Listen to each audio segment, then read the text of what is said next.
আজকে এই যে রায়, কি বলবেন? আমার সত্যিই খুব দুঃখিত আমি যে এত ইয়ে করে আমি সুবিচার পেলাম না। এটা কি আমার বিচার ইয়ে হইলো? আমি তো আমার বাচ্চাদের কি হবে বলুন? বাচ্চাদের জন্য তো আমার কষ্ট হয়েছে, তাদের তো বেরোনো রাস্তাঘাটে চলাফেরা খুবই কষ্টকর। আমিও তো বেরিতে পারবো না। অভিযুক্ত পক্ষের যিনি উকিল ছিলেন তিনি বলছেন, অনেকগুলো যুক্তি দিচ্ছেন। বলছে আপনার মেয়ে 164 মানে যে জবানবন্দি দিয়েছিল তাতেই ধর্ষণের ঘটনার উল্লেখ করেনি, বা অন্যান্য যেগুলো বলছে যে অন্যান্য সব কিছু মেলেনি, টিআই প্যারেডে ঠিক মতো হয়নি, এগুলো ওনারা বলছেন। কি বলবেন? আপনি আমার চিনতে পেরেছিলেন? হ্যাঁ, আমি চিনতে পেরেছিলাম, আমি ওদেরকে দেখিয়েছিলাম। তা আমি তো সব কিছুই বলেছি, না বলা তো কিছু হয়নি। আমার তো যা হয়েছে আমার তো আর নতুন করে বলার কিছু নাই, ধরুন আমি তো সাজিয়ে বলি নাই। যেটা সত্য আমি সেইটাই বলেছি। আমার বাচ্চা মেয়ে কি বলেছে সেও হয়তো সত্যি কথাই বলেছে।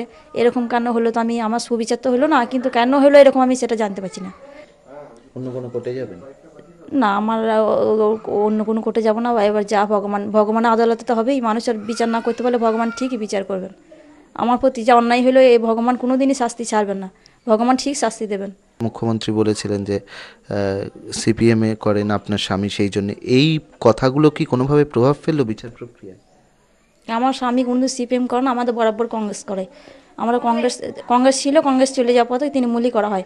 আমরা কোনোদিন সিপিএম দলে ছিলামও না, আজও নেই। না, এই বক্তব্যগুলো কি কোনোভাবে বিচার প্রক্রিয়াকে প্রভাবিত করলো? তা করেছে বই কি, আমার আমার স্বামীটা কোনো আমাদের কেউই ইয়ে করে না। তৃণমূলই করে আমাদের সিপিএম পার্টি, আমরা করি না কেউ।